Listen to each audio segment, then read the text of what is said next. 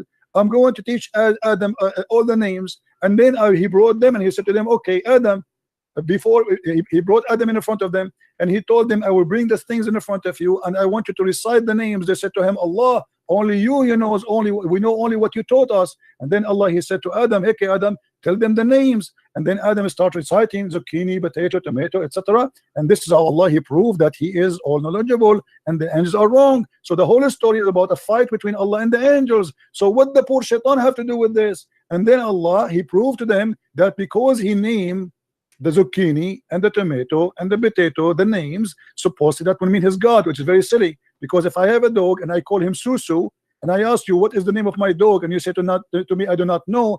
That does not mean I'm God. I'm the one who gave him the name. What about we do it vice versa, the opposite way? What about the angel? He asked them, okay, name it, give it names, and don't tell me the names, and I will tell you the names, which means I know the unseen. So your God here is fabricating a story, Muhammad, and he is coming with a funny story. The angels fighting with Allah, and then he expected that Iblis, and then Allah, he ordered the angels to bow down to Adam because they said that he would do mischiefment. And then Allah, he says to Adam, to Iblis, why you did not bow down? This is the most silly, funny story ever I heard in my life. Go ahead. Okay, brother. So you, as you know that Iblis, his name at that time was Azazel. Azazel. You know about this? I know about that. This is your prophet. He took it from the Legion of the Jews. Okay. And the Legion of the Jews, if you go to the book, it's called the Book of Enoch, which is a false book. You will see that there's 21 angels. One of them is Azazel, and Muhammad is copying from the Jews. No problem. Go ahead. Okay. And by the way, where do you get this name from? Where it says that his name at that time it was Azazel. Where do you get this name from? Brother, first I have to clarify your misunderstanding. Why? Okay. Listen first. You are saying first, if God created you, okay, God created you and God gives you an order to do this, would you do it or not? If God created me and ordered me to do that, to do something, well, depend. like If that, I am, if I'm a, because if I'm he a, told you to go and pick up that stone or pick up that tree, take out that tree, big that tree. Would you do it or not? Depend, because if I'm a believer, I will do it. If not, I will not. Yeah, that's what. That's thank you so much for that. So if you are a believer, you will do it. If you're a believer in God, let's say Jesus, peace be upon him, he came today. He told you that, Mr. Christian, let's go and kiss this stone or kiss this tree. Would you do it or not? Okay, did Allah say to Muhammad, kiss a stone? You are the one who told me that the Arab.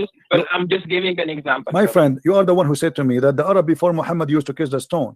So you're a prophet kissing the same as the Arab, pagan Arab, they kiss the stone. He's worshiping the same God. Correct? Wait a minute, brother. So you for something, my example was to you was that if Jesus comes today and tells you to prostrate to this tree, would you prostrate or not? If Jesus, he told me to a tree? He told a tree. No, I will leave Christianity.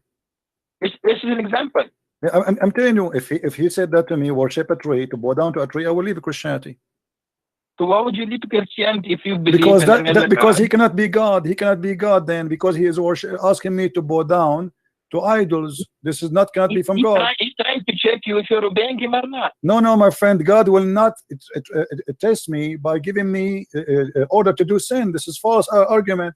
So you are saying to me that your God Allah, he wanted to prove that he is God. He ordered you to kiss a stone. That means he's a shaitan. You know, isn't it you? Is it, you know, it's like, okay, isn't it you? My topics to you is something. I'm staying somewhere else. You're going somewhere else. I'm telling you that if Jesus came today and tell you to prostrate to a tree, try to check if you are obeying him or not. No, you said I will not obey him, because that means he is the Dajjal. He is the false Messiah. He is maybe Muhammad. There's no way Jesus will order me to. I have another question from you. Go, give me that. Try something better. A man comes down to you. In one hand he has Jannah. In the second hand he has fire. And this guy, he can kill and he will bring the person back to life. This guy can make a person poor and rich. And this guy claims to be Jesus. Would you believe it? No. Because the Lord, he said to me, it is the spirit. I have to examine it. So if he teach me false teaching, we don't only go only because the Messiah, he said that there is false prophet and false teachers will come after me. And even he says, not everyone says to me, God will enter the kingdom of my Father, but the one who do is well. And then they said to him, well, isn't it us? We did cast demon and we did miracle in your name. So people, they will come and they make miracles, but they can be false using the name of God. So my friend, that is not the proof that this is Jesus. The proof is his ethic, his teaching. Examine the spirit. The spirit of God is holy. Your God cannot be holy. And you are the one who just a second ago you said to me that the black stone was sent from heaven. What kind of God you will teach that there's a stone sent from heaven and that make it holy? By the way, you are wrong about that, because according to your Islamic books, the black stone became black. It's only because of sin. According to Islamic books, the black stone became black because women, they used to touch their vagina with their blood when they have period, and they place their hand inside the stone, and that is the sin. How it make it, you know, because women at that time, they believe if she is not getting pregnant, obviously Allah Baal is upset and he is not making her pregnant. So what she do, she go around the stones, around the Kaaba naked. Men and women, they go naked. And you know that the Arab before Muhammad, even in the time of Muhammad, used to go naked around the Kaaba. And then the woman, she placed her hand in her vagina and she put it in the wall, in the black stone. You are explaining the Arab before. Yes, but this is what Muhammad, he got it from the Arab. You said to me that Allah, he said that this is a black stone from heaven, but you know, you are trying to ignore what you Muslims say. This is not even the Arab what they say. This is what the Muslims believe. Let me show you, my friend. Here we go. This is Tafsir al-Hawi. You can see the screen, right? Okay. Oh, yeah. Okay. Tafsir al-Hawi. It says that this is your Imam saying وجاء جبريل بالحجر الأسود من السماء, and Gabriel, he brought the black stone from the sky. And it says that Abu Qubais, there's a mount next to Mecca. I don't know if you've been there before. Next to it, a small mount, it's called Abu Qubais. The Muslim believe that Abu Qubais hold the black stone inside his belly during the flood of Noah, to save it from being drifted by the flood, because the flood of Noah covered all the earth, including the Kaaba. And then when the flood is over, فَانْشَقَّ عَنْهُ, so the black stone came over, and then it was hiding during the flood of Noah, and it was a white pearl from heaven. فَلَمَّا لَمَسَتْهُ الْحَيْضُ فِي الْجَاهِلِيَّةِ اسْوَدَ, and when the blood of the women from period touched it during the pre-Islamic of ignorance, it became a black. Am I lying, my friend, or this is your books? Okay, brother. If you know the history before Islam came, the people, what they do to it, that's before Islam. You get it? Doesn't matter. This is a stone inherited from the pagan, and Muhammad adopted the same as he did with As-Safa and Al-Marwa.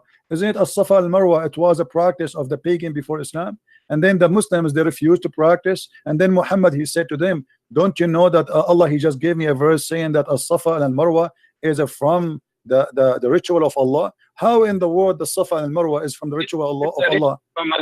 From Allah, because if you know the mother of Ismail, when she put her baby on the floor and she was looking for water, and because the baby was crying and she had no food, no milk in her chest, so she would go to one mount and look for water, and then walk to the other mount and look for water, to see if any caravan is coming. Okay, my friend, is that to make it holy? I mean, this is the most silly answer ever I can hear, with my respect to you. So if a woman, her name is Hajar, she go between two mountains, that make it, we will make it from the ritual of Allah. Question, listen, brother.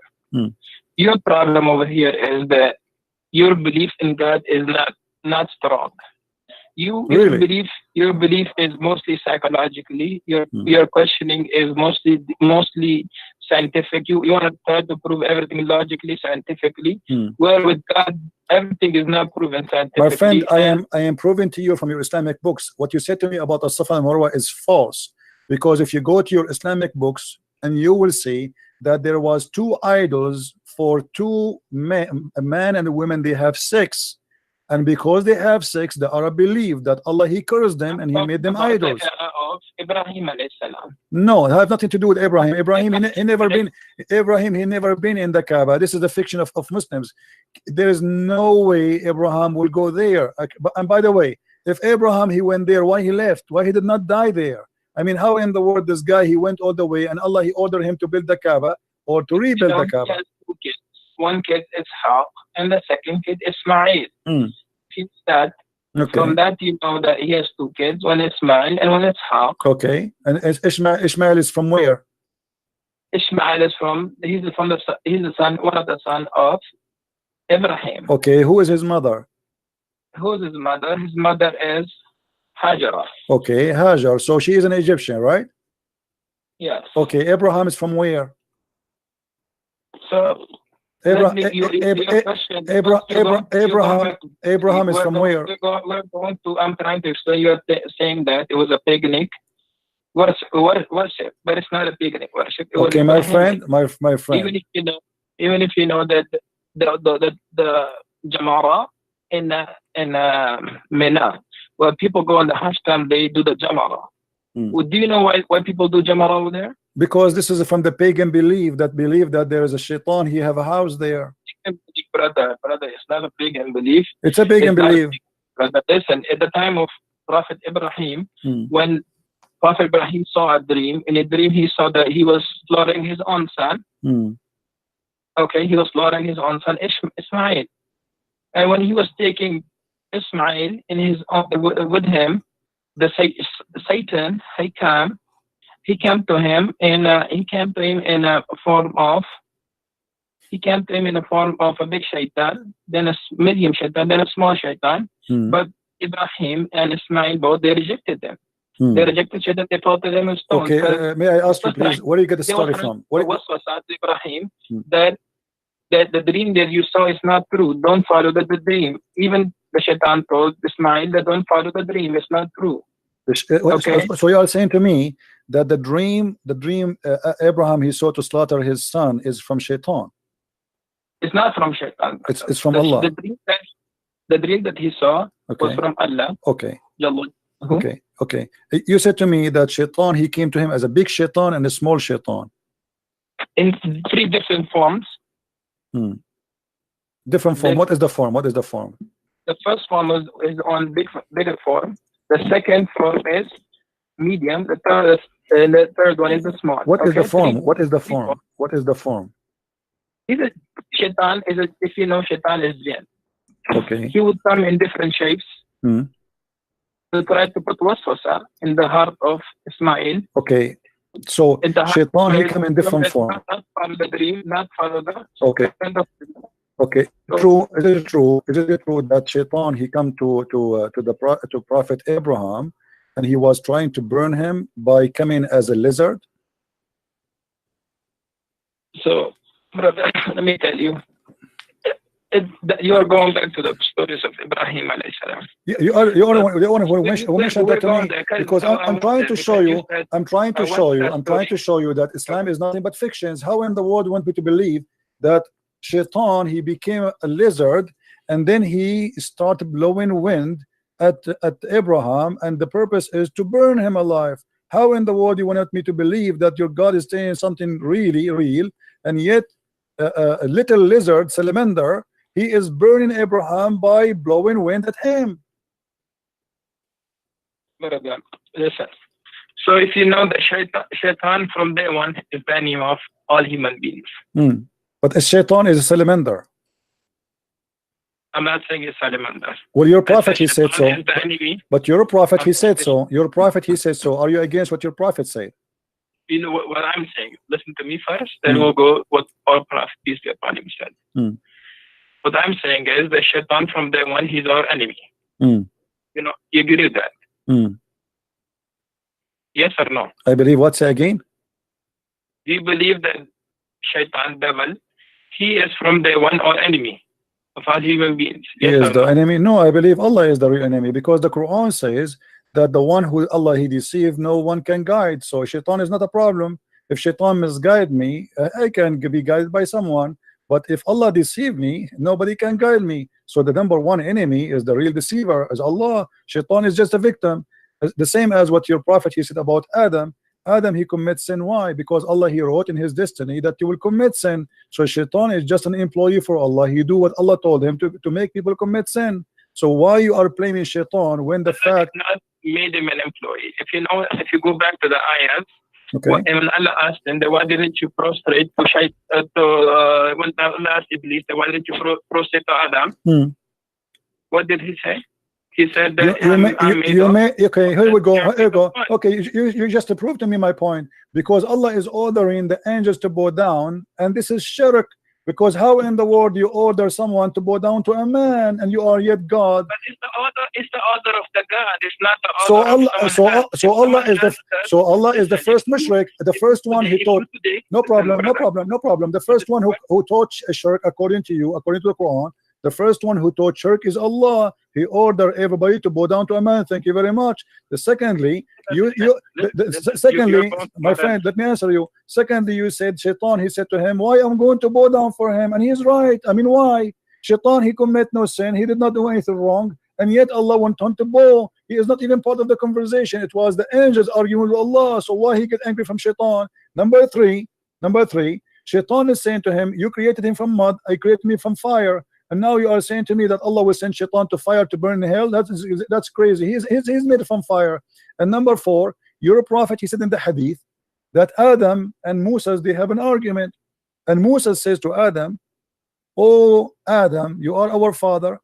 You deprived us and caused us to come out of paradise.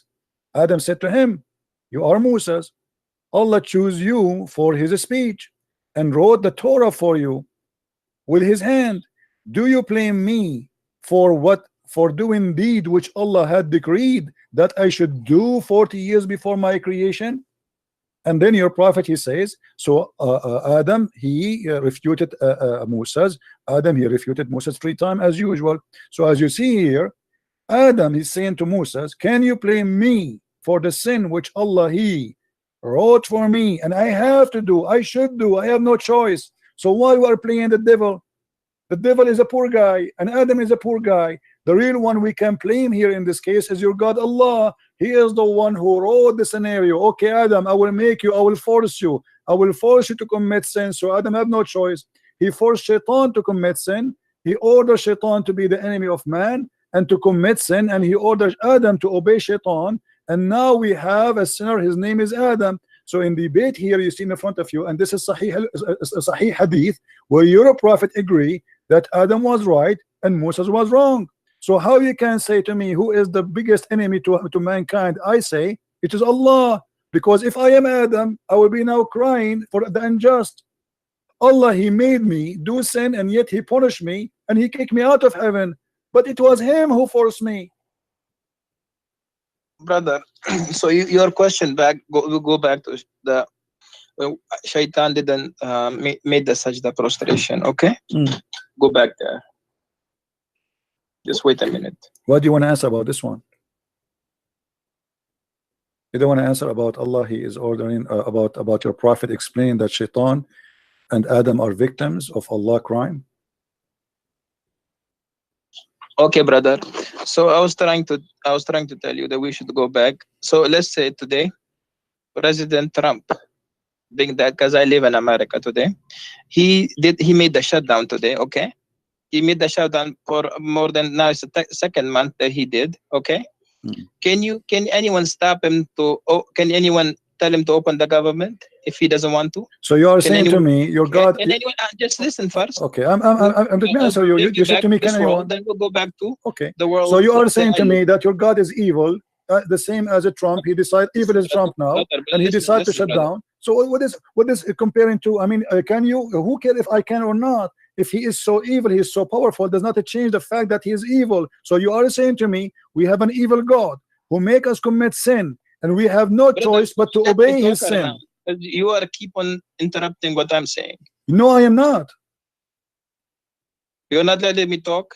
I am not, my friend. I'm just having a conversation with you. We're having tea and coffee together. Take your coffee. You are the one who mentioned to me Trump, and you are saying to me, can you stop him? So you are saying to me, we can't stop Allah. So Allah is very evil, very powerful, but we cannot do anything about it. What we can do, but yet that will not change the fact that this is not just and this is not fair.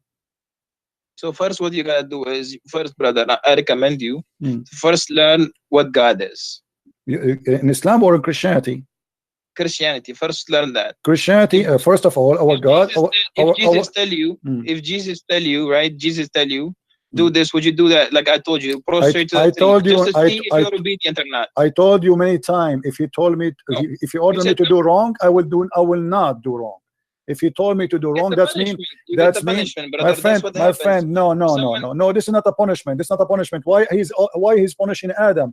Adam, he is forced to commit sin, as you see.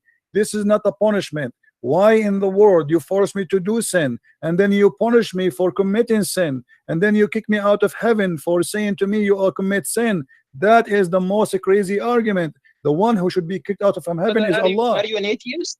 My friend, I am a Christian. I am a believer more than you. You believe in a black stone. I believe in the true God. I don't believe in kissing stones. I condemn. Wrong conception of Islam. My friend, you are the one who have no answer, as you see. How in the world Allah He judged Adam for committing sin when Adam his sin is written 40 years before his creation? How we can say to Adam you are a sinner if Allah is the one who decided his sin and He made him commit sin? Where is justice? Where is God? God is about justice. Can you change it? No. Oh, so you are saying to me Allah is evil, we cannot change him? Thank you very much. I'm not saying Allah is evil. You just say that. He's a God. He can do anything to you. He can make you he can make you a cow, he can make you a donkey, he can make you anything. No problem, but that proves that Allah is evil. Doesn't matter. You are saying to me we cannot change it. He's evil. He's a God. He whatever he wants he could do. So if he wants to make you believe, he will make you believe. He doesn't want to make you believe, he will not make you believe. My friend. You get it, my friend. Can I have your you are a sheikh in which mosque? And maybe if I stop in New York one day, I can pay you a visit if you don't mind. Okay, brother. So come to Astoria. Astoria. Can you give me the full name and the address in Skype? On my you are a nice person, I have to admit. You know, And I apologize if I am really too much tough on you, but I have to say the truth, and the truth have to be as it is. But as you see, my friend, your explanation to God that because he is so powerful, so he can make us commit sin and then he will punish us for doing sin, which he made us do, that is not God. God is about justice. Isn't it you Muslims, you call your God Al-Adil? Al-Adil means the just. How he can be called such a name after this? To call somebody Adil, you have to be just. Brother, listen to me, brother. If you really look into it, that what is God first, right? God is someone who created you, right? Yes. Who created us from dust. If God created him from dust, and he now ordered you to do this and do that, would you follow it or not? You said no, you would not follow it. I told you. You see, yeah, God, he gave us. But for me, brother, for me on my side, whatever God tells me, whatever he says, I will follow it. But you know what God never told us to kill innocent people, never, brother. It is a wrong concept about Islam. You know about this. That God never told us to kill innocent people. God never told us to go and kill. Are you sure? People, anyone? No, never. God never told Muslims to kill innocent people. Really? God never told anyone. Because my student, he told me that you come on the show live and you tell people that Islam is an evil religion. Islam teaches evilness, but Islam never does that. But okay, my friend, let me ask you, when your prophet he attacked Bani al-Mustaliq, did they commit anything against him? Bani al-Mustaliq never fought him. He attacked them, he killed the men, he took the women, and he raped them. So what do you mean he did not command? Isn't it your prophet, he said in chapter 9 verse 29, go and kill the Christians and the Jews unless they pay you the jizya? Your God, he is teaching gang mentality. If we pay you jizya, we pay you money, we can live. And we can even stay kuffar as long we pay. If we don't pay, we die. So how you say to me, Allah never ordered to kill innocent? Isn't it your prophet? He said, I've been ordered to kill all mankind, not to fight only. In Arabic, it says, uqatil, and you speak Arabic. So I've been ordered to kill all mankind until they say there's no God but Allah. So how you say to me that Islam never ordered to kill anyone is not unless he is guilty? In Islam, if you are not a Muslim, you are guilty. The second you say you refuse Allah, you are guilty by being a kafir, and that is enough to kill you. And your prophet confirmed that, and this is Sahih Hadith, and this can be sponsored in the Quran. So my friend, my name is a Christian Prince, and nobody can play games with me. And you can tell, if you know 10% about Islam, humbly I say, I know 1,000 times more than you about Islam. Don't make things. I know nothing. I'm zero. You are no problem. But people can be judged. But you are saying things to me you cannot prove it. How in the world you say to me that Islam order us not to kill innocent people? It is Islam saying kill innocent people. Just because they are not Muslim, they are not innocent. So I believe this is a form of deception, trying to say to us what we hear in the TV stations, that Islam is peace, when your prophet says I've been ordered to kill all mankind. Until you got to look at the context of Quran. Okay, give me the context, my friend. Here we go. We have to look like summarize everything. Look, no problem. Look, no problem. Is it your prophet who said I've been commanded to find all people? Is God sent prophets or prophets to the Jews? Then he sends to the Jews Jesus, and they believe in Jesus as a God. Then they believe in Uzair as a God. They worship cow. Who is Uzair, by the way? Who is Uzair? So think about it. If God is keep sending messages, keep sending messengers, they're killing messengers. They're killing all those people. They're killing those people who are believing. Okay. Okay. Did you say, my friend? Did you say the Jews they killing people? Can you name for me one messenger the Jews they killed? The Jews they killed Yahya. Can you show me the reference, please? They have more other prophets. We don't have. We listen, brother. We follow. We believe in Torah. We believe. No, you don't believe in the Torah. No, you don't believe in the Torah. Do you believe the Torah today is a true Torah? The Torah today, listen, brother. The Torah at the time of our Prophet Rasulullah sallallahu alaihi wasallam is different than the Torah that we have. Okay, so how you say? So where you got the story that they killed the Jews? They killed the Prophet. His name is Yahya. Where you got this story from? Is that from the Quran? It is not. Where you get the story that the Jews they killed the prophet? I told you who is the prophet. You said Yahya, right? You are listening first to my what I'm saying. Okay, but I want reference. You said to me from the Torah. You don't believe in the Torah. I'll give you references, brother. Just wait. Okay, I'll give you references. Okay, from tafsir. You will give me tafsir. Tafsir is coming from the Torah too. Okay, brother. If as I told you that God keeps sending messengers to the humanity to guide them, but what they would do is they will kill all those messengers. Okay, I have a smaller question for you before you go. Maybe you are tired. Let me ask you. You just said that the Jews, they killed many prophets. Is that correct? Of course, brother. Okay. Why they could not kill Jesus? Why Allah decided to save Jesus only, but not the rest? As long they are prophet, and the Quran says we don't differentiate between prophets. So how come the Jews, even they killed Muhammad, they killed him by poison? So Muhammad died by poison, and the Quran confirmed that some you called impostor, liars, and some you slay. But yet we see that Allah decided only to save Jesus. Do you have an explanation for this? Why and only Jesus will be saved when your prophet, he was killed by poison? Okay, brother, listen first. My mic? Yes, go ahead. Okay, brother. Okay, brother, if you really look into this, right? If you look that at the time when they were about to kill Jesus, right? And according to the beliefs of Christian, if someone dies on the cross, what is he? If he die, no, if he die in the cross and he is guilty, he's a criminal, he will be cursed. If you are a criminal, because everyone who dies in the cross, will be cursed, right? If he is a criminal, because if you die in the cross, my friend. They were putting my friend, because they were trying to humiliate. No, this is not the reason. The cross is a punishment of the Roman, and the Bible says whoever killed in the cross, because usually only criminals who commit big crimes, they are putting them in the cross. So whoever die in the wood crucified, he is cursed before he's a criminal. But Jesus commit no crime, as you know. So now we ask you, why Allah decide to save Jesus, but he don't decide to save Muhammad? As you see in Sahih al-Bukhari, your prophet, he said that he died by poison which he ate in Khaybar, and he said that the poison I ate is cutting my aorta, and then right away after that he died, and he keep repeating that many times. So proven to us from your Islamic source, Muhammad died by poison. Jesus, according to Muslims, he was saved by Allah. The question is very simple. Why Allah saved Jesus, but he don't want to save Muhammad? So if you know, brother, that Jesus, at that time when they were trying to crucify him, God took him up to the heavens. Okay?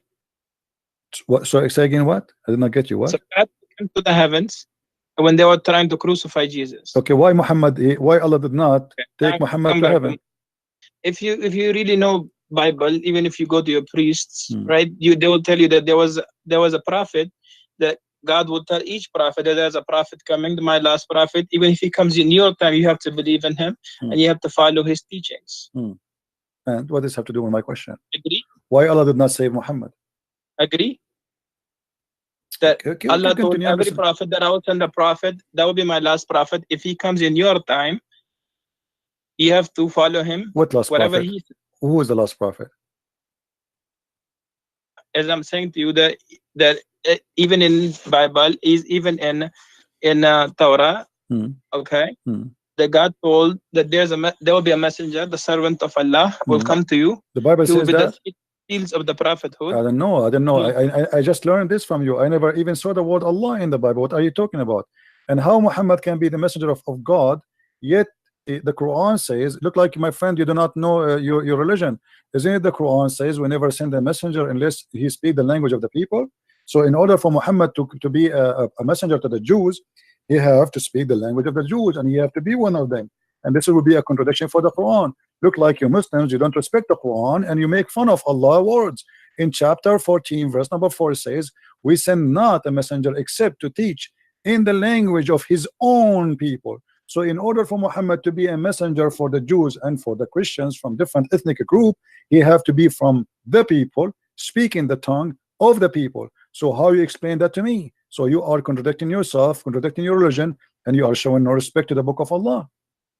Brother, I show all my respect to the book of Allah, brother. So why you are saying that to me? How Muhammad can be a messenger if the Quran is saying we never sent? We never sent, no exception.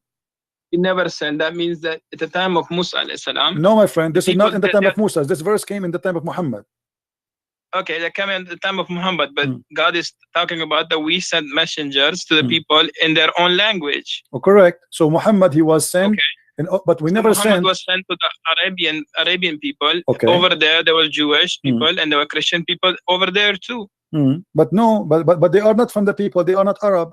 The Jewish, they are refugee. So we never send. So what the Quran confirm in here, and even the Quran says we send you to we send the Quran in Arabic, so you can warn the people of the town of Mecca and what is around it. Correct. So the Quran confirm that this is only for the people in Mecca and around it only, and those who speak the language. So how Muhammad can be a messenger mentioned in the Bible, that is different story, which is fabricated by the Muslims because they are looking for any proof that Muhammad is a prophet. But as you see, Muhammad cannot be a prophet of God for a very simple reason. You should not kiss stones, you should not go around the stones, you should not believe in the holy stones, and you should not be a pagan. And Muhammad, everything he taught you about the Safa al-Marwa. Safa al-Marwa is nothing but a man and a woman, they have sex together, as you see in the screen. And the pagan, they believe that Allah, he struck them and he made them two idols. And this is the book of Asbab al-Nuzul, the same book we read it from before. You're a scholar, so your scholar is teaching that there is two idols, they were there and they were worshipped by the Arab pagan. And this is why the Muslim, after they joined Islam, they thought Muhammad will change this. This is why it says we refuse to perform as-Safa al-Marwa. And then Muhammad, because al-Ansar, they like to do as-Safa al-Marwa, so Muhammad, to make them happy, he says that the Safa al-Marwa, they are from the shrine of Allah. Read with me carefully. Ibn Malik said we dislike going between as-Safa and al-Marwa because they were the shrine of Quraysh. They are pagan of the pre-Islamic period, and we abandon them in Islam. Now, do the pagan of Quraysh believe in Abraham and the story you told me? No, this is fiction. That's one thing, brother. Okay. The people of every time, even if you look, go to the time of Musa alayhi salam. At that time, if you look, the people that are first following Musa alayhi salam when Musa alayhi salam was there. What Musa alayhi salam, those are pagan Arab. They have nothing to do with Musa. Right? Come on, my friend. Brother, I'm telling you something. You have to listen now. Okay, they were following the teaching of Musa, but when Musa alayhi salam left, what did the Jews do? They made their own idol, a cow, and they started worshiping the cow. Okay, brother. So when the Prophet left, what they do? They worship the cow. So if you go back to that time now, Prophet Isa, when he came, he spoke even as a baby that I'm Abdullah. I'm the servant of Allah. I'm the servant of God. He said that, right? He said so that, when this is in at your that book, time, the people, because the Jews, they were accusing Maryam that she committed adultery, but she never committed adultery with anyone. But how the Jews will accuse Mary committed adultery if Mary, they were accusing Mary at that time because Mary was the daughter of Imran. She was. My friend, did you say that Mary is the daughter of Imran?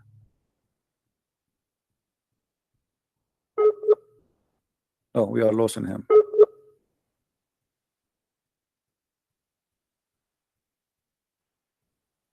Hello?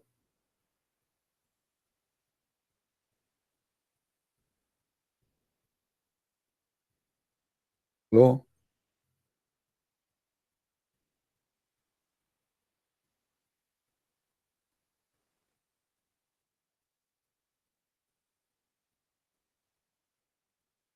Yeah, look like we lost him. Anyway, that will be endless. Guys, did you have fun? Did you have a good time? A sheikh want to debate me? I don't even dare to debate myself. What a big mistake. Anyway, he's welcome to call us anytime. Feel free to download this video, share it everywhere. You can cut it from the time he start calling me, because that will teach everybody how Islam is really nothing but a fiction. It's a collection of stupidity, and those who claim to be sheikhs, they have no answer. Hello? Sorry, brother. It's all right. It's all right. No problem. No. Charge went off. No so problem. Brother, okay. No. So Maryam, she was from the lineage of Yaqub. Okay, let me ask you. when you say that Maryam is the daughter of Umran, where is this coming from? Is really Mary the daughter of Umran? The forefather, the lineage of Maryam alayhi salam comes from the lineage of Yaqub alayhi salam. This is not a question. The Quran says that Mary is the daughter of Umran. Is that correct? Yes, of course, brother. Okay, what is the name of the father of Moses? Imran. Okay, so now we have Moses and Mary, they have the same father and they are brothers and sisters. Even today, brother, can't you have two in one family? No. You have, let's say, your name is Christian. No. Your name is Christian. First of all, Moses is not from the same tribe of Mary. This is number one.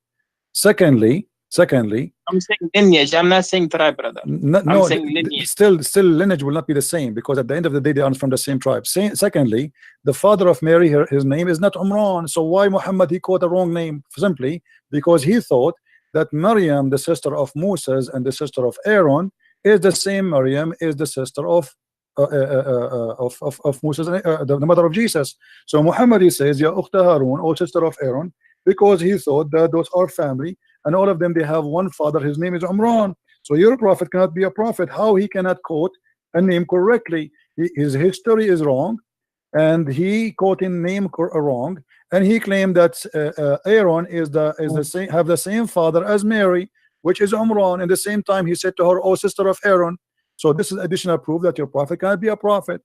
It's a fiction, it's a lie. Same time, go and read the Bible. Why the Christians even need to change the name of the father of Mary? Why even the Jews need to change the name of the father of Moses or Aaron? In both name your prophet he called them wrongly. You have so many questions, brother. I know you have so many, man. That's good to have questions always. All right. Allah loves those people who have questions. No, okay? my friend, this is not true. This is not true. Allah The Quran, no, Allah don't love those who have a questions. This is not true. In chapter 5, verse number 101, Allah says, ask not questions. So why you say to me, Allah he loved those who ask questions? Ask no questions. At time today we have complete Quran. Today is for the people at the time of Muhammad, peace be upon him. They didn't have the complete Quran. They didn't have the understanding that today we have. What does that mean? You get it, brother? What does that mean? Okay, brother. Today we have a complete Quran. We don't have a complete Quran. Where do you get this from? Where do you get this from? Isn't it Aisha? She said that the chapter of Al-Ahzab used to be equal to the chapter of Al-Baqarah. Isn't it Umar? He said that the Quran uses 1,027,000 letter, which means we don't have even 25% of the Quran. Isn't it Aisha in the hadith? She said we were busy with the prophet, a goat came and ate the Quran. I mean, you Muslims, you are copy paste. You say things to us, you yourself don't believe in it. How we have the complete Quran when all your Islamic references the Quran is gone? Brother, if you look at the hadith of Aisha, it says the goat came and ate the two verses, and that verses she kept for her memory. That was about stony ramal. Okay, tell me from your memory, please. The breast. That was about okay, tell me the breastfeeding for adult from your memory. As long as you said we keep it in the memory. I want you to recite for me the breast feeding for adult 10 time verse. Do you remember it? 10 time verse. Listen, brother. First, this there's nothing missing from the Quran, and Quran is completely complete. There's nothing wrong. My with friend, Quran. do you memorize it? Do you memorize the breastfeeding for adult? We have to go back to Maryam. Okay. No. You see, before you go, I don't like to jump. You said to me we memorize it, nothing missing. Here, there's either me trying to play games with you, or you are trying to play games with me. How you say to me we memorize it, but you cannot recite it for me? Here we go. I'm asking you, can you please, friendly? I want to learn from you. I want you to be my teacher from today. Can you recite for me the breastfeeding for adult 10 times, which the goat ate it? You said yes, we memorize it. Okay, I want to hear it. Go ahead. The words of stone and breastfeeding an adult 10 times was revealed. Okay. And the paper was under me, my pillow, when Messenger of Allah died. Upon him, we were preoccupied with this, that, and the time sheep came and ate it. If you look, go a little bit down.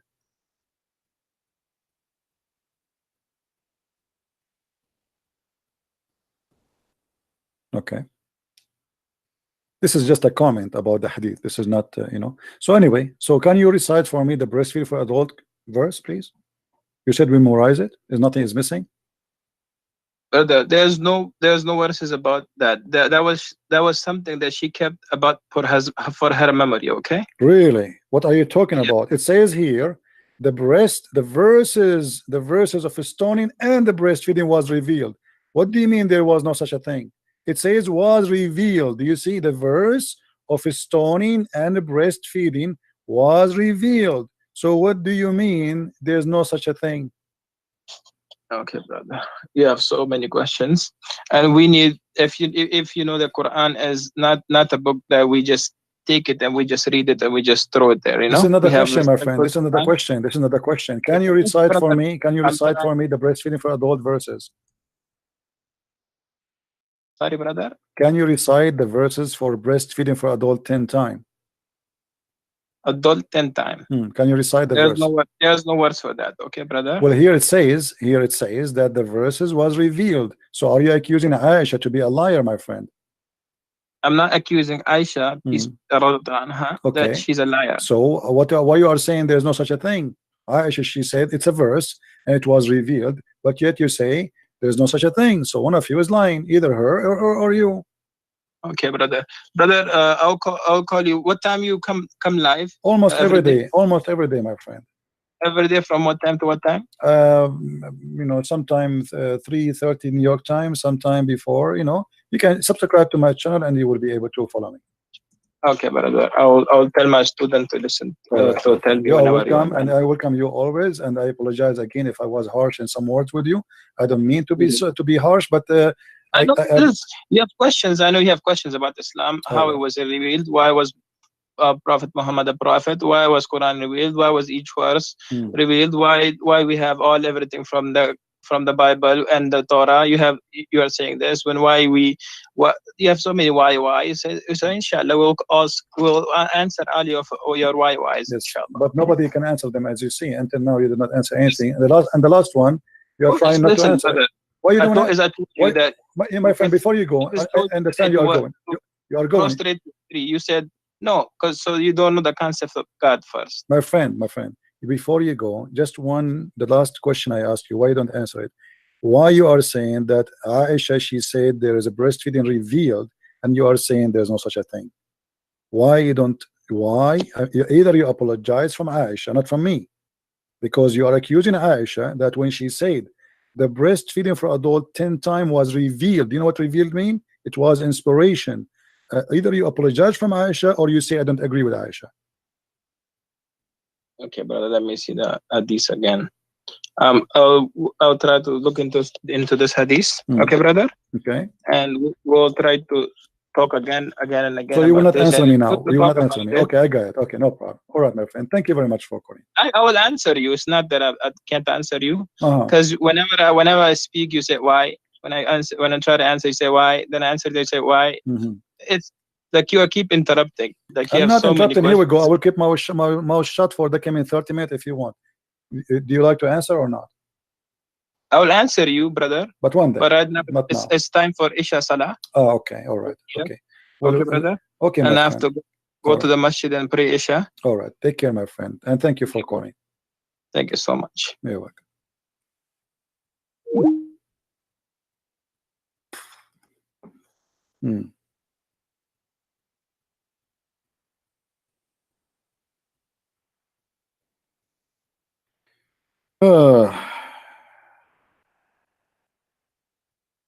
You have to go to pray. Did he say you have to pray for Aisha? And he live in New York? But Aisha in New York at 6:32 p.m. Right?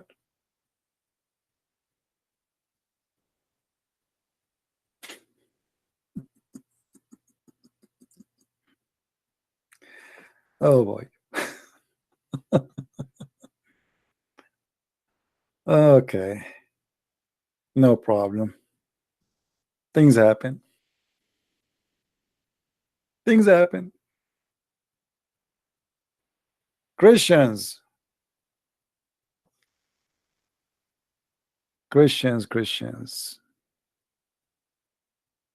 Be proud, my friends, my brothers, my sisters, you have the best of the best. His name is the Messiah, and by him we are victorious, not by Christian Prince. All right. Do you see how you have to enforce conversation with the Abdul? They are professional deceivers. He keep jumping from a place to a place to a place. He think he can rest. It's like somebody, he step in the barbecue and the fire is all over, and he think if he jump from here to there it's going to be less fire. It doesn't matter where you go. Bad boys, bad boys. What are you gonna do? What you gonna do when I come to you? Learn, my friend, how to enforce a conversation. They never answer. Look how we started, look where we end. They never answer. We will answer you, inshallah. Inshallah. Now, I'm going to open my Skype for the Abdul who like to call us.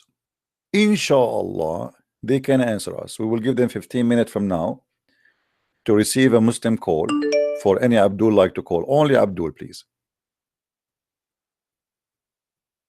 This Abdul is giving me his phone number. Then call phone number, my friend. Let us see first if he's a Muslim.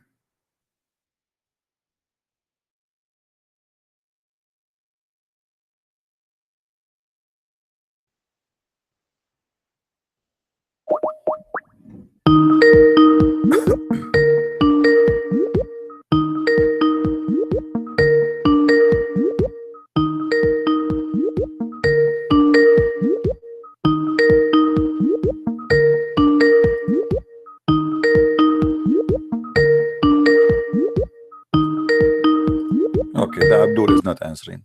Call me. Call me, Abdul, if you feel like you want to call. The book of Enoch, the one I was talking about in the debate, it's a fabricated book. It's not the one in the Bible. So don't be misunderstood. This is why I mentioned the 21 angels. You can search right now in Google for the fabricated book of Enoch. All right, that is not what is in the Bible. So I was saying to him, this is why I mentioned that in the book of Enoch there is a 21 angel. Listen carefully. We are not mentioning the Bible. We are mentioning another book. It's called the book of Enoch, which is full of fictions. All right.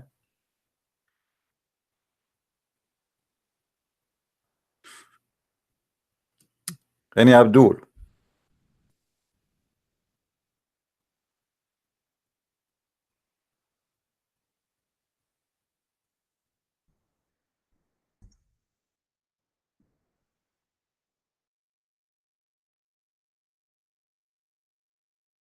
Anyone?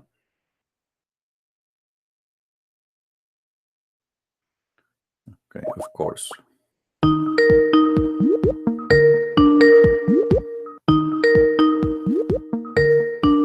Answer, Abdul.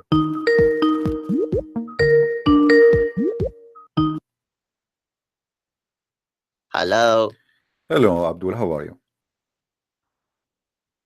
I am fine. How are you? I'm all right. So what do you want to say to us? You are live on air. Everybody can hear you. What do you want to say to us about Islam, as long as you are a Muslim? I don't know. You do Ask not me know anything. anything? I am very well prepared. Ooh, that's something. Okay, I will, as long as you are prepared, I want you to ask me the question you like me to ask you. You ask me. Be my guest. No, what about, because I want to show you that even the question you think you are prepared for, you have no answer for it. So what about you give me the question you like me to ask you? No. Come on. Be my guest, my friend. Okay, give me a question. I'm a Give me the guest here. question. I'm a Help guest me. I here. don't know You what are- to say to you. I'm Give a me a guest here. question. You Give me are, a question. What do you like to tell us about Islam? Go ahead. Something prepared for. I want you to speak about something you're prepared for. Go ahead. Okay, let's speak about Islam being a religion of peace. Oh, that's wonderful. Go ahead. Yeah, well, prove me wrong. Prove you wrong. What about you? Yes. Prove yourself right first. Yeah, you're the teacher here. Okay. Okay. Do you know the I'm Quran waiting. very I'm well? waiting. You have no evidence. Do you have do you have like, do you know the Quran? Very well. Okay. Let's see. I only see Arabic text on the screen. Oh, okay, sure. That's good. That's good. Okay. Can you read for me chapter 47, verse number 34? Wait, I'm going And online. 30, Oh, are you gonna 35. put it? Are you gonna put it on the screen? Yes, it's in the screen already. 47. Wait, what's in Arabic? 30. Which one do you want me to read? 35. You can read if you want the verses before the verse. It doesn't matter. But I don't know. I'm from Pakistan. I don't know Arabic. So why you want me to show you the Arabic text? No, I didn't say Arabic. I said I can see Arabic. I said, can you put the English one? Because I'm from Pakistan. I don't understand Arabic. Okay. Okay. You're like Zakir Naik. I don't speak Arabic. Okay. Here we go. It says, but we're not faint hatred, crying for peace when you should be the uppermost. So the Quran forbid the Muslims for crying for peace as long they are victorious. What do you say? You know, where in let me can I okay, give me 1 second. I'm reading. Okay, you said you're a Pakistani, right? Can you speak to me in Urdu? Sure. Go ahead. Oh, jiggy jiggy. Okay, I know that this is the idiot. Donkey. I'm sure you are a fruit of a mule and a donkey, not a horse. Stupid idiot. Now, do we have any Muslim would like to call us? I mean, when you have a child like this, imagine, I feel sorry for his parents. When you have a child like this, he's not like in, I don't know how to describe him. He's a frog, he's an insect, he's a cockroach. I mean, what is the value of your life to call people just to bother them and to being a child? I mean, how in the world this idiot one day is going to be a father of a family? How disgusting. Thank God if you don't have a son like this. I feel sorry for his family. What a piece of trash. Now, do we have any Muslim who would like to call us?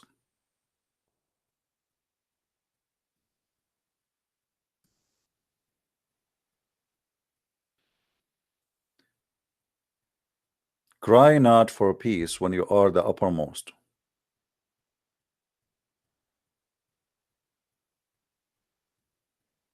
Do we have any Muslim?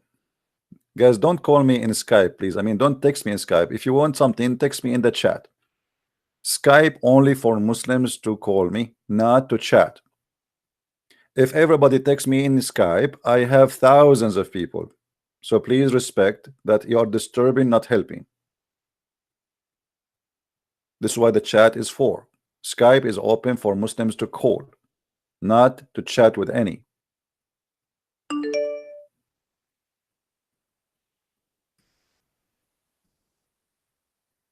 And don't call me if you are a Muslim.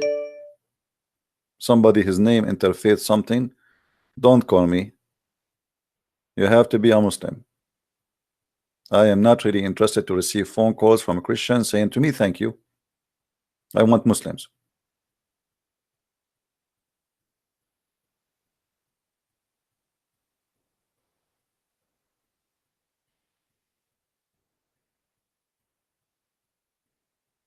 Somebody says to me that a guy, he is speaking German and he is a Muslim. He says Islam is all about love. My friend, I mean, is that a question to answer? I mean, how foolish we are to the point we believe such a statement. If a Muslim, he says Islam is about love, I mean, who is the donkey here? The one who said it or the one who believe it? Don't you see the news? Don't you watch videos? Don't you watch Muslims speaking about killing the infidels? And yet you say to me, a Muslim, he says Islam is all about love. Okay, believe him then. If all what happened in the world is not enough for you to prove that he is a liar, then you just go. I mean, what's wrong with the mind of a human being? So what if somebody says Islam is about love? I mean, who is the donkey here? He or the one who listen? Do you understand me? People, they can say whatever they want.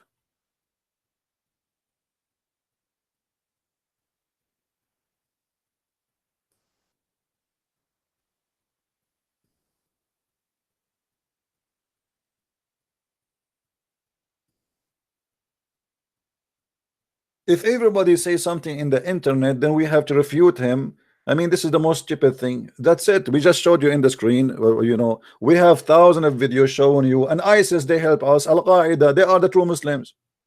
Muhammad, he said, I've been ordered to kill all mankind. So, okay, Islam is about love. I mean, sometimes people are like kids. This guy, CP, this guy, he said Islam about love. Okay, and love him. Let him give you a hug. Go to Saudi Arabia and say, I don't believe in Allah. Let us see how much love will be.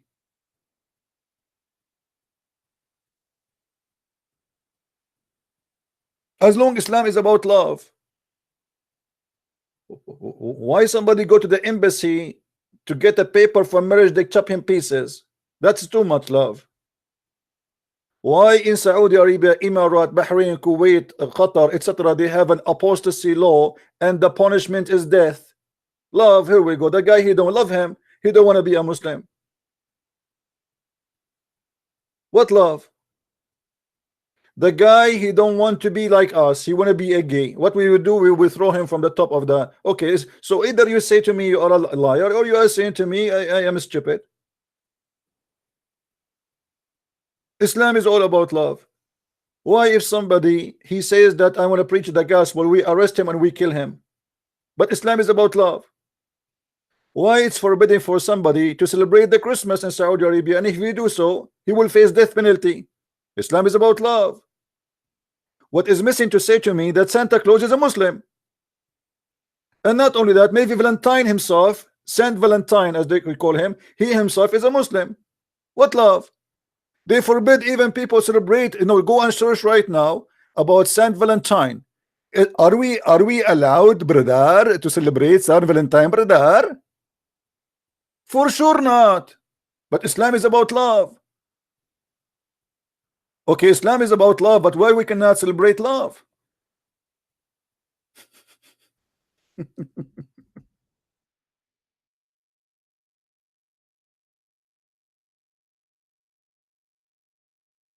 Either you decide to be a child, whoever people says to you, you believe in it, or you decide to be stupid, or you use your brain. You do not need a Christian Prince, my friend. Look at those videos. The truth behind Valentine Day. Anas Abdullah Fattah. Valentine halal or haram? Nu'man Khan Ali. Da'wa man, Valentine Day is haram. The real meaning of Valentine Day, I mean, they made Valentine Day the day of the devil.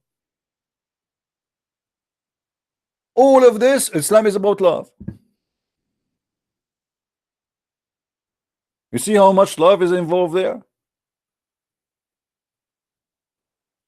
Millions of videos speaking against the Valentine Day. Look at this face. This guy, he have a face of the devil. Maulana Tariq Jamal. But Islam is about love. But if you celebrate Valentine Day, we kill you.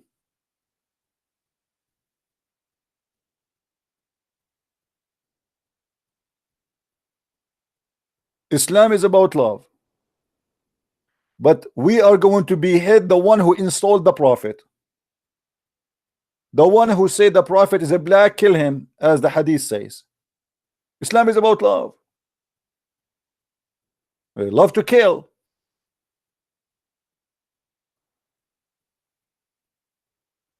All of this videos is against the Valentine Day. What happened?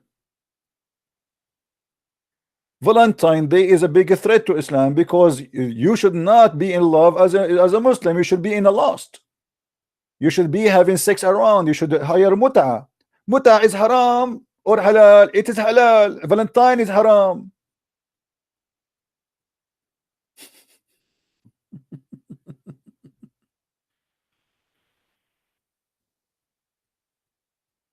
sometimes questions are very funny. Can you please help Bob the Builder to help fix hadith reference in this video? Who is Bob the Builder? I don't know even what you're talking about, my friend Arun. I have no idea who is Bob the Builder. I know what his name, the plumber, Joe the plumber, but Bob the Builder, I do not know him. Anyway, so Muslims, they can say whatever they want. So either you are smart and you have a brain, or they can, you know, drive you as they wish. Okay, so now I watch a video from a Christian prince says Islam is about hate. Then I go and watch a Muslim from Maulana Jalaluddin, and Jalaluddin, he says Islam is about love. So which one I believe? Believe in your brain. Can he prove it? Call the guy who said to you Islam is about love. Tell him, brother, according to Islam, if somebody insult the Prophet, what is the penalty? And then let us see how much loving the answer will be. Do we have a brain or we don't?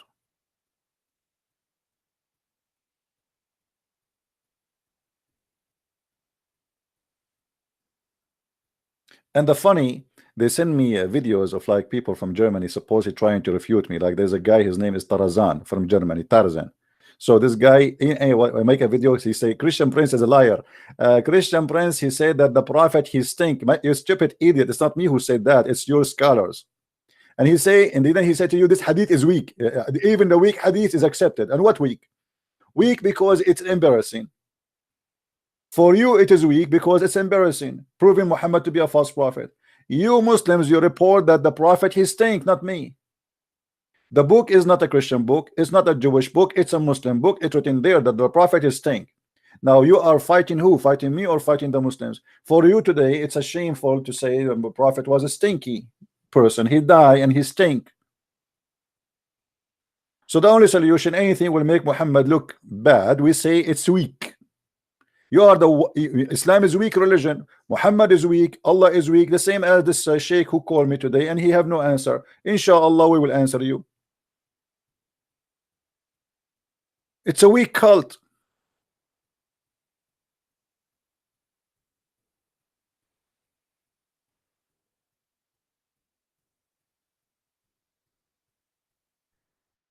This is why Muhammad, he needed, even he said he was the most weak person in sex. And then he invoked Allah, and then he sent him a dish of shish kebab. He ate it, he got the power of 40 men. Why? Because Muhammad was weak.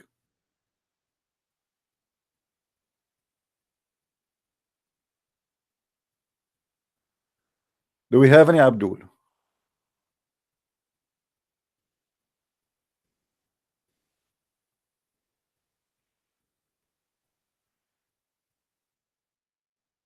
Hmm?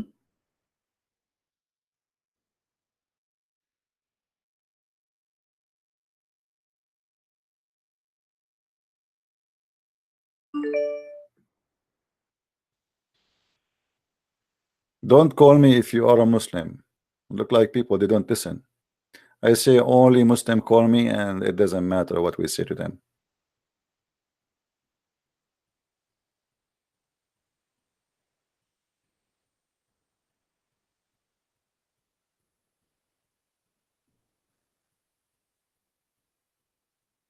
Any Abdul?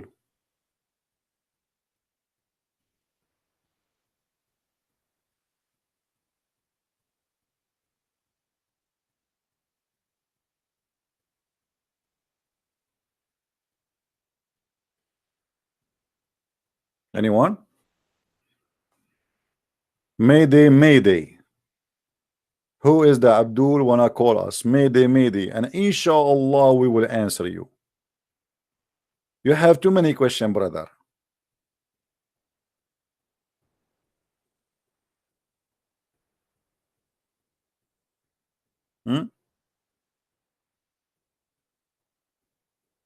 Anyone? After we finish broadcast, you will see how many Muslims they post in the text. He's a liar. He is a deceiver. Christian Prince, that he's a genie. Even a guy, he's saying to the Muslims, I am a genie. You believe it? I am a genie. They are saying that Christian Prince is a genie. Why they think he is a genie? Because he's so fast in thinking. His brain is out, you know, torturing their God. They cannot answer. So he's a genie. He cannot be human. I mean, did you hear him? Did you hear him, brother? How fast his thinking is? He obviously he is not a human. He's a genie.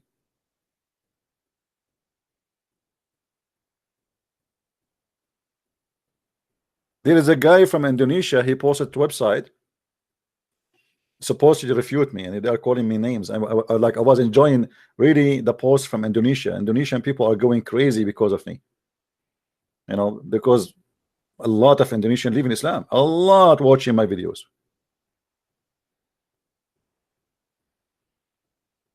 Genie he is not a genie in the ball, he is genie in YouTube.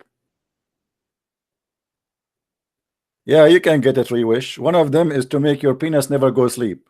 Is that the one? Here we go. Allah is the real genie. I swear by Allah, Muhammad, he says, there is no one of you whom admit to paradise, but Allah will marry him to a 72 wives from the Huris, and 70 from his inheritance from the people of hell, and those inheritance whom they will have a desirable front passages. You see here the translation trying to make it look nicer. He's talking about their nipples, their boobs, their vagina. So don't worry, Allah will import from hell special kind of women, the best women who have nice boobs, brother. Very important, brother. Imagine, brother, Allah he import for us from the hell very hoary women. That's why they're in hell supposedly, because they have a hot vagina. So Allah will take them from hell. They are in hell, and then Allah he will go there and you come, you come, and you come, and you come. So Allah he select those women who they are hookers, so good in sex, and they have nice boobs, mashallah, alhamdulillah, and then we ship them out to heaven, and their job is to make you happy. And you are telling me that this is a religion. And not only that, your male member will never go sleep. What do you want more? Imagine now you are sharpening your teeth to go to heaven to have sex, and then suddenly your male member go. Impossible, brother. Allah will never allow that. Are you crazy? Impossible. Allah he planned for everything perfectly, so he will guarantee you that your male member, the hadith trying to be like the translation, they're trying to be polite. The fact it says the word start with D. I'm not going to say it, you know, this is what it says. So your penis will never go flat. I mean, imagine you are in the highway and you find a lot of women, they are naked, and now, you know, hey penis, hello penis, hello, wake up, wake up, wake up, wake up. The woman is there, they are naked, and they are very white, brother, but your penis is not working. So Allah he will never allow such a thing to happen. He will. And by the way, the Muslim, they will say to you, this is a weak hadith. By the way, weak hadith is accepted. Even the one they say it is weak, it is accepted. Daif. Shall I take you to Sheikh Hamza, who said, I quote him. So hadith which is weak, it did not flunk, it pass. It pass. The same as the professor don't throw a paper get D, it pass. So because they are ignorant, and actually Sheikh Hamza he says so the argument about weak hadith is a weak argument. I'm just using his own words.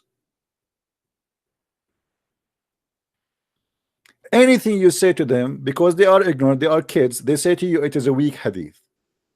But weak hadith is accepted. It means it's fine. Weak hadith is not bad.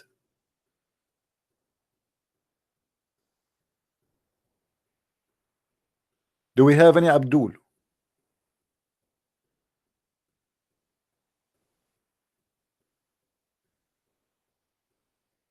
Anyone?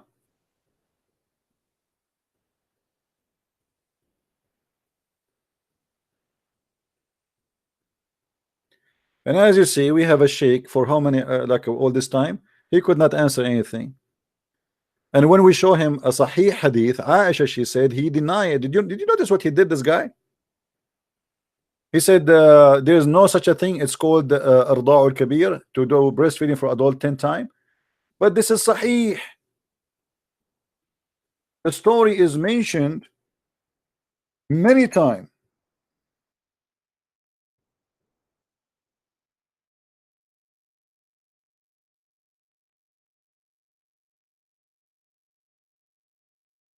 And there's many report that even Aisha, she did not let anyone to enter upon Muhammad, upon her, unless the Muslims, they have to suckle the breast of her sisters and her nieces, as you see.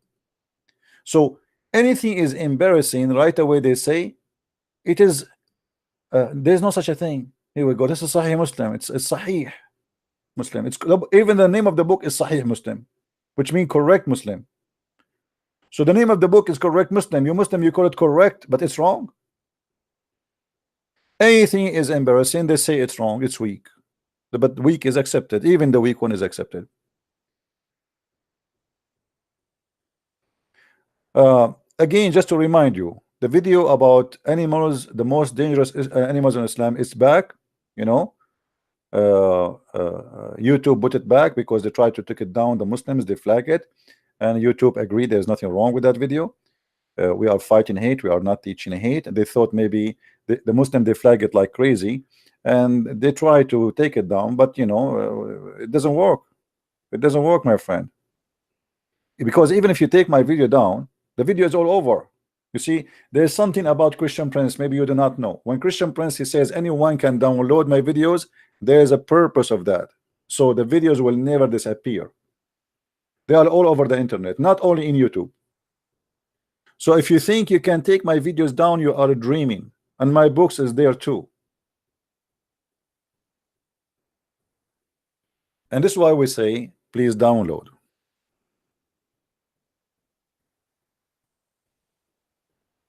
All right. Now, do we have any Muslim? Any Muslim? Any ustaz from Nigeria? Do we have any ustaz from Nigeria? I'm trying to read the text. Suggesting next video. Oh, you know what? I forgot. Shaitan made me forget. Didn't I promise the guy from Australia to make a video about the Shia? I did, right? Correct. I did promise him to do a video about the Shia. Okay, so the coming video, guys, remind me next time. If I did not, if I you know, I don't know, because the topic took us to talk about this guy. He called me. Actually, I was planning to talk about the Shia, but then this guy, he called me the student of the Sheikh who was debating me, and he says Paul and etc. So I wanted to get him busted. Otherwise, actually, I was going to talk about the Shia.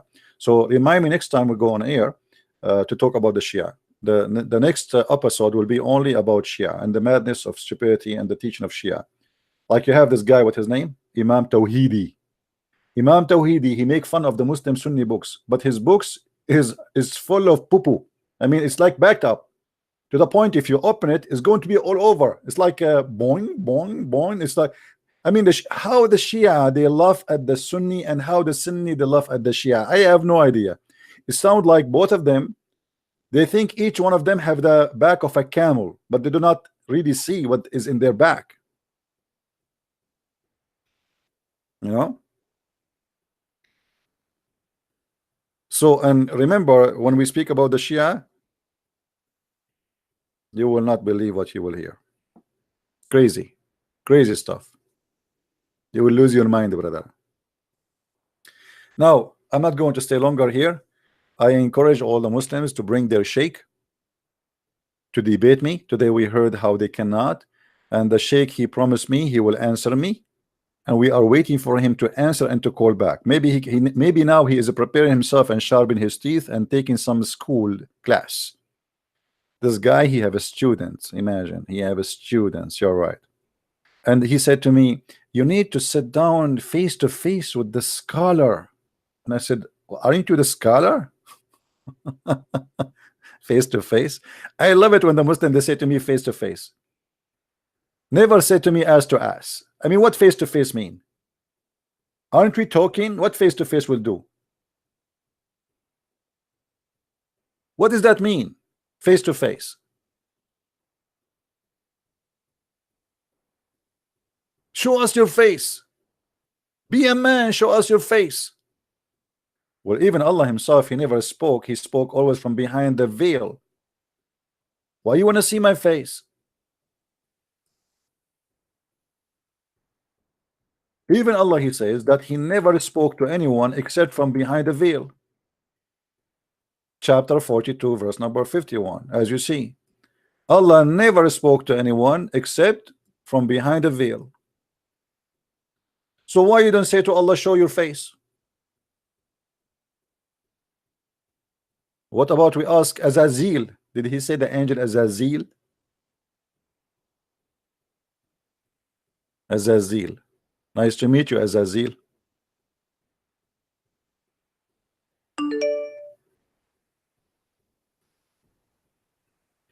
Don't call me unless you are a Muslim.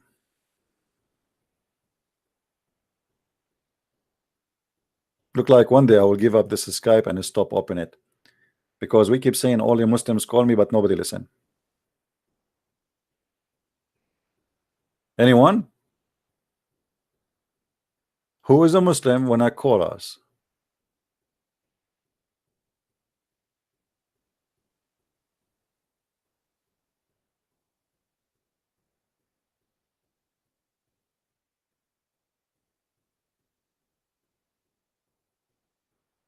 All right. Well, anyway, I want to say thank you guys for being here. Maybe today we have enough, and next time we go on air, if we go to tomorrow, let us hope tomorrow maybe we can make it. Then we will speak about the Shia as we promised. Bring your popcorn, and if you are a Shia sheikh, you can call me tomorrow. Feel free if you like to defend your Shia sect. And I find the Shia sect is hilarious. I mean, it's a comedy. And please, tomorrow, if you come to watch the Shia episode, please be sure you don't wear a black shoe. Anyone remember what the Shia believe about the black shoe? Let us see if your memory, just to remind you about the Shia. Anyone remember what wearing black shoe will do if you are a Shia? Who remember?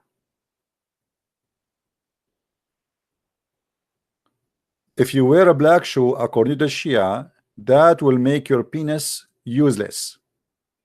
So if you are wearing a black shoe and you are married, I'm warning you, sooner or later you will lose it. This is what the Shia believe. And the only way to have a very powerful penis, according to the Shia, is to wear a yellow shoes. This is why the flag of Hezbollah is yellow, if you notice. MashaAllah, Alhamdulillah.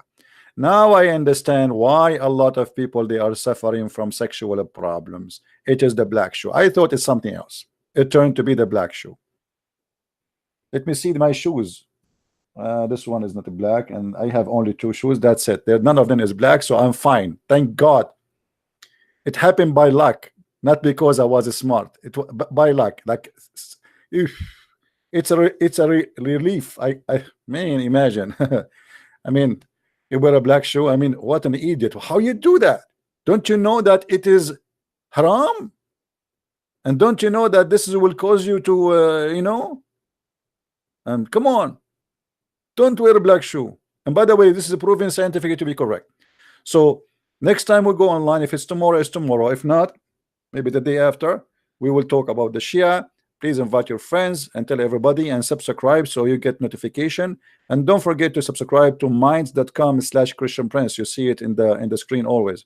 So subscribe, join us, so you will be notified. Until then, I say may the Lord bless you. Christ is Lord and Islam is false.